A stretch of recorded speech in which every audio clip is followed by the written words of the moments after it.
Hemos llegado al final de esta semana, la primera semana de nuestro estudio de los temas en el Evangelio de Juan, y espero que cada uno de los que ha seguido estas transmisiones pueda notar que hay mucho contenido en estos temas, así que básicamente estamos corriendo, de hecho en algunos casos con varias cosas, pero le invitamos a que usted pueda tomarse el tiempo de leer su lección, leer los pasajes bíblicos. Acá le tratamos de brindar algunos comentarios que le pueden ayudar a ampliar algunas ideas, pero la intención siempre es que usted se acerque al Señor personalmente. Así que vamos a orar para el tema de hoy, porque hoy vamos a agregar algunos elementos. Nuestro pastor Dani Perla nos ayudará a ampliar nuestra perspectiva sobre algunas cosas que ya se dijeron durante la semana.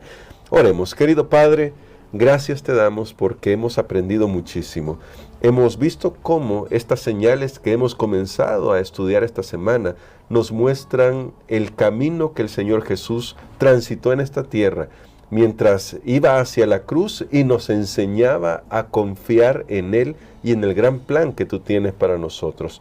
Oramos para que tu Espíritu Santo ilumine nuestras mentes en el nombre de Jesús. Amén. Amén.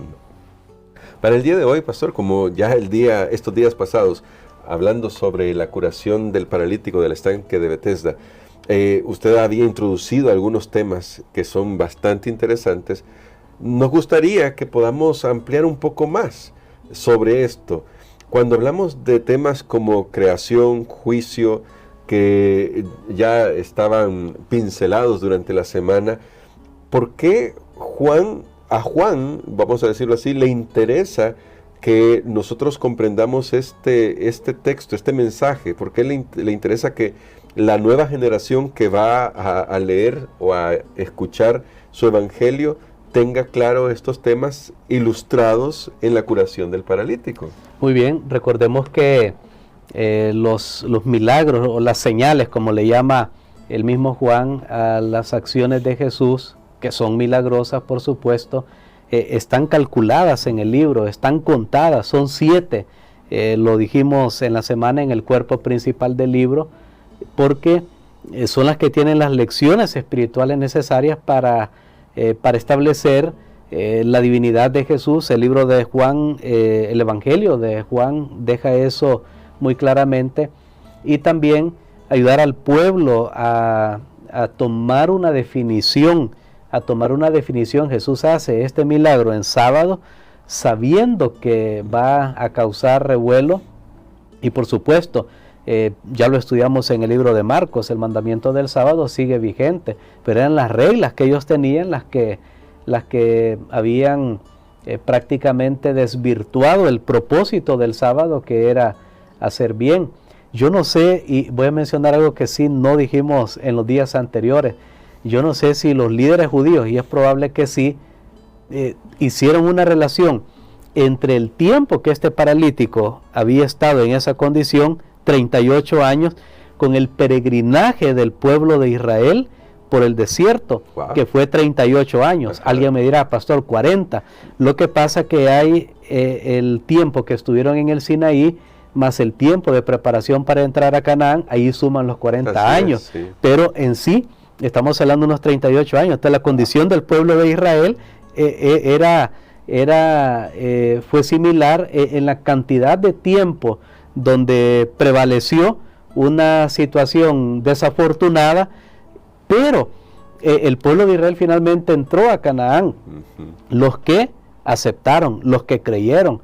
Y aquí tenemos a Jesús ahora tratando de sacar al pueblo de su incapacidad. O sea, es como que le está diciendo, mire, ustedes son ese paralítico y yo quiero restaurarlos a la vida. Mire, yo tengo todo el poder para hacerlo. Solo que ustedes tienen que creer, ustedes tienen que aceptar el testimonio. Ya vimos en la lección del día de ayer, si usted no lo ha escuchado, habla que el testimonio del Padre entraba profundo en el corazón y las personas sentían esa atracción de que el mensaje de Jesús era correcto y verdadero. Entonces digo, es bien curioso que estos 38 años del paralítico enfermo podríamos compararlo al peregrinaje del pueblo de Israel por el desierto. Un peregrinaje que se dio por la incredulidad del pueblo. Bueno, ahí tenemos entonces aquí hay un tema que se destaca en este capítulo 5 y es el tema del juicio.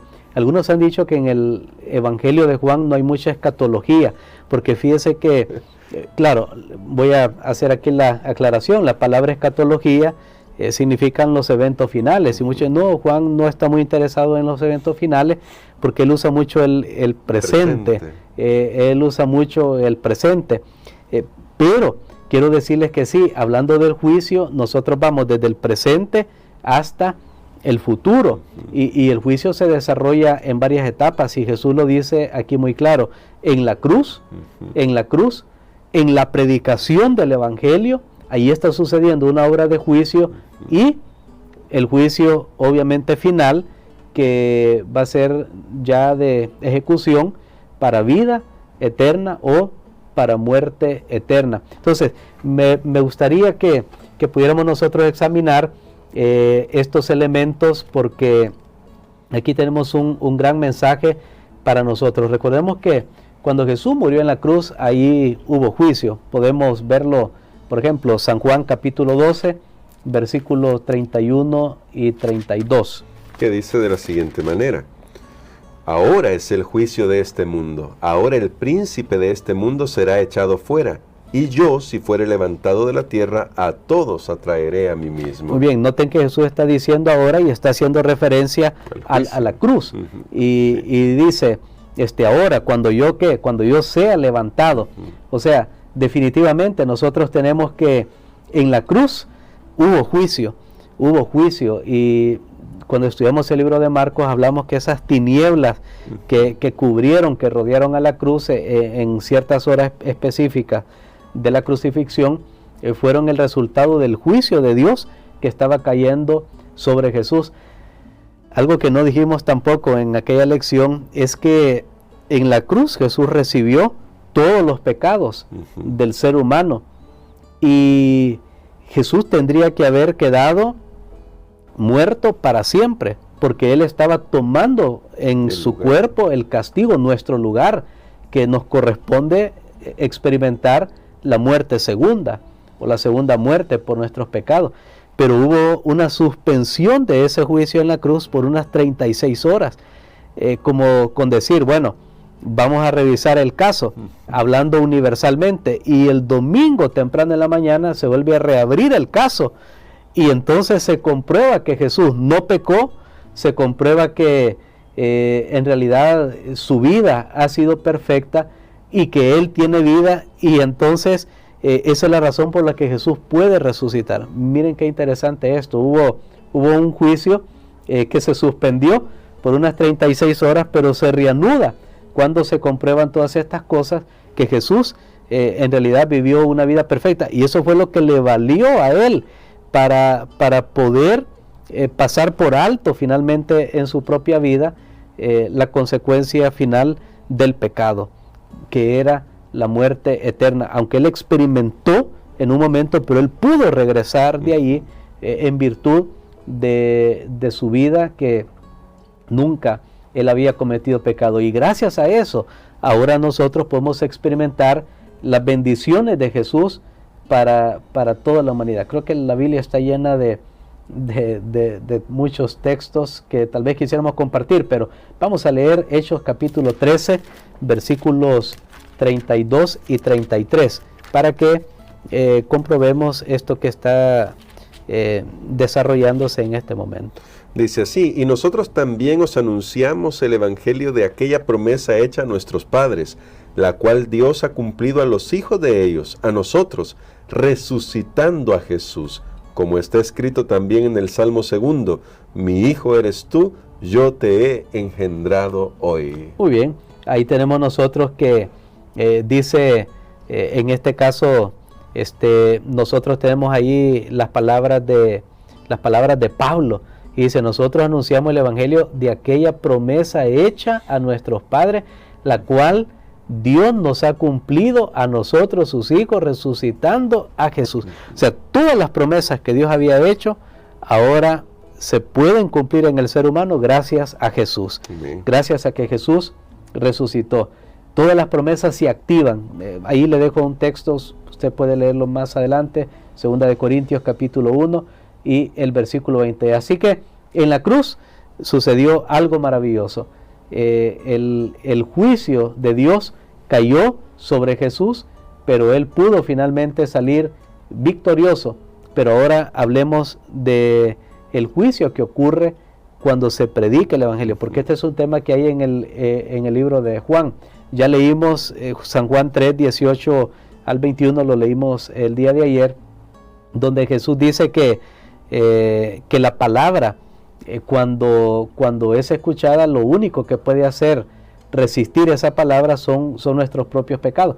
Pero ahora me gustaría leer San Juan capítulo 5, versículos 24 y 25, que es el texto que hemos estado estudiando durante esta semana. Dice acá: de cierto os digo, el que oye mi palabra y cree al que me envió, tiene vida eterna, y no vendrá a condenación, mas ha pasado de muerte a vida. De cierto os digo, viene la hora, y ahora es, cuando los muertos oirán la voz del Hijo de Dios, y los que la oyeren vivirán. Muy bien, esta es la segunda fase del juicio, podemos decir.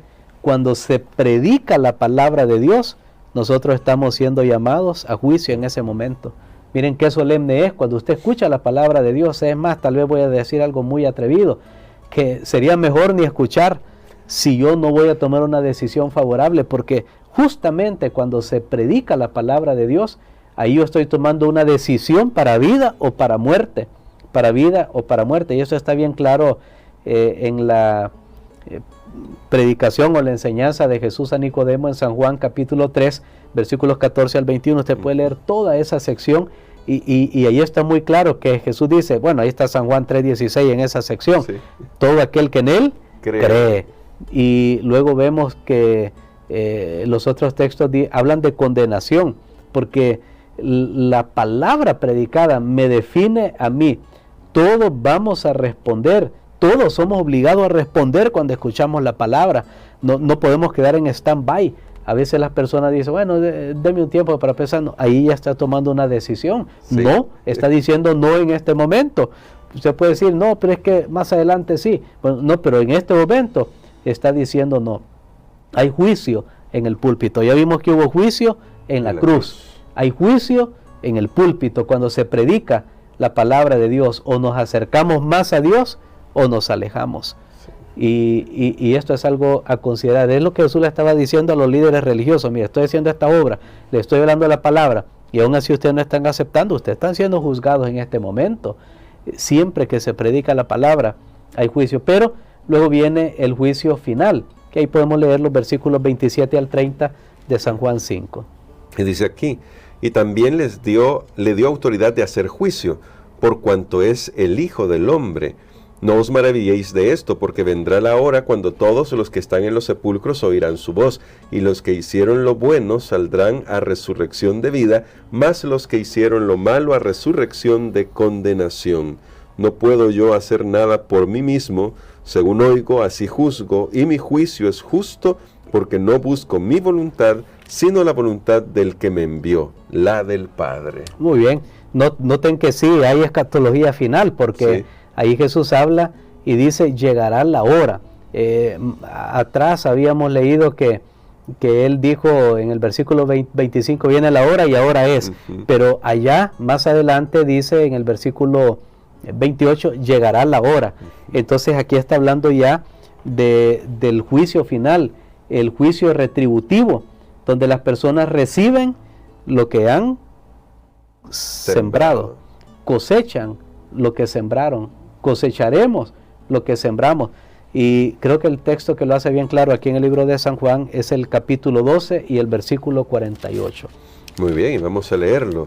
Capítulo 12, versículo 48 dice de la siguiente manera: el que me rechaza y no recibe mis palabras, tiene quien le juzgue. La palabra que he hablado, ella le juzgará en el día postrero. Muy bien, noten qué interesante. Al fin del tiempo o en el juicio final, no seremos juzgados más que por el juicio que hemos pronunciado sobre nosotros mismos, sobre nosotros, a la predicación del Evangelio. O sea que yo mismo me estoy dando cuál es la sentencia. Si yo acepto la palabra, entonces yo estoy diciendo que en el juicio yo voy a ser aprobado. Si yo rechazo la palabra, yo solo me estoy dando la sentencia. No es que Dios al final viene, bueno, tú te salvas, tú te pierdes. No, es lo que yo di sobre mi propia vida. La sentencia que yo di sobre mi propia vida está basada, por supuesto, en la predicación del Evangelio. ¿Qué hemos hecho con la palabra que hemos escuchado? Eso es lo que realmente nos va a llevar a nosotros a nuestro destino final. Así que quería destacar ese aspecto. Esas son las cosas que Jesús le está diciendo a los judíos. Eran bien duras. Le está diciendo, miren, yo realmente estoy dando mi vida por el mundo. Hay juicio sobre este mundo. Yo también les estoy predicando y ustedes tienen que tomar una decisión, y al final no es que Dios es malo y me perdió, no, al final lo que ustedes decidan en cómo reaccionar a esa palabra es lo que determinará su destino final. Y en armonía con eso, pastor, quiero, para terminar nuestra reflexión de hoy, apuntarle a esto. En los versículos 46 y 47 del capítulo 5, terminando esa sección, Jesús dice, porque si creyerais a Moisés, me creeríais a mí, porque de mí escribió él. Pero si no creéis a sus escritos, la palabra escrita, ¿cómo creeréis a mis palabras? Y en ese sentido, pastor, cuán importante es que quienes tenemos acceso a la palabra le pongamos mucha atención a lo que tenemos en las manos a fin de poder vivir de acuerdo a lo que Dios nos ha dicho, y cuán importante es que también procuremos llevar esta palabra a aquellos que no la conocen todavía. Bueno, yo creo que hay un testimonio unificado. El Padre, el Hijo, la palabra, los profetas, todos hablan de lo mismo. Y rechazar a uno básicamente es rechazar a otro. El que rechaza a Jesús no va a creer en la palabra. No es cierto que alguien diga, no, yo creo en Jesús y no creo en la palabra. O que alguien diga, yo creo en la palabra y no creo en Jesús. No se puede. O yo creo en los profetas, pero en Jesús no se puede. O creo en Jesús, pero en los profetas no. Es un testimonio único, unificado, en común. Y por eso es que Jesús dice, mire, si ustedes hubieran creído a Moisés ya, automáticamente ustedes me creerían a mí. Años más tarde se levantó alguien que comprobó que estas palabras de Jesús eran ciertas, Saulo de Tarso. Saulo de Tarso, él creía lo que estaba escrito en el Antiguo Testamento, porque era lo que tenían hasta ese momento. De hecho, él produciría gran parte del Nuevo Testamento. Pero cuando él aceptó a Jesús, él fue a revisar lo que él había estudiado antes y dijo, en todo esto aquí estaba Jesús y no me había dado cuenta. Entonces, como él creía la palabra, Dios solamente lo que hizo fue ampliarle su perspectiva para ver a Jesús ahí en ese texto, y él lo aceptó. Entonces, ambas cosas son compatibles. Yo no puedo decir yo acepto y amo a Jesús y no tengo relación con la Biblia. No se puede, es mentira. Por eso es que una persona puede saber cómo está su comunión con Jesús en cómo está su comunión con la palabra. Sí. Ahí usted ya tiene, no necesita ver a la persona física de Jesús. Aquí, al recibir, al estudiar la palabra, al meditar en la palabra, ahí está demostrando qué relación tiene con Jesús. Por eso es tan importante el estudio de la palabra. Y creo que nosotros tenemos ese privilegio ahora de tener la Biblia, bueno, en una manera tan accesible y entendible para todos nosotros. No necesitamos ser eruditos para entender, porque está en nuestro propio idioma. Solo tenemos que permitir que el Espíritu Santo siga obrando en nuestros corazones y de verdad querer que Dios haga una transformación en nuestras vidas. Y esa es la oración que quisiera que hiciera por nosotros, pastor, que el Espíritu Santo nos haga sensibles a esto que hemos estudiado y que veamos en lo que hemos aprendido esta semana, cómo Dios está tratando de marcar también nuestro camino para conducirnos a Jesús. Amén. Padre, te damos gracias, Señor, por estas lecciones que hemos recibido esta semana. Sabemos que son lecciones muy solemnes, porque nosotros también tenemos que tomar una decisión si aceptar o rechazar la palabra. Algunos ya hemos estado mostrando cuál es nuestra decisión. Si la decisión que hemos tomado no es la correcta, ayúdanos, Señor, a pronto corregir el camino e ir por el camino de la salvación. Todo esto lo pedimos en el nombre de Jesús. Amén. Amén.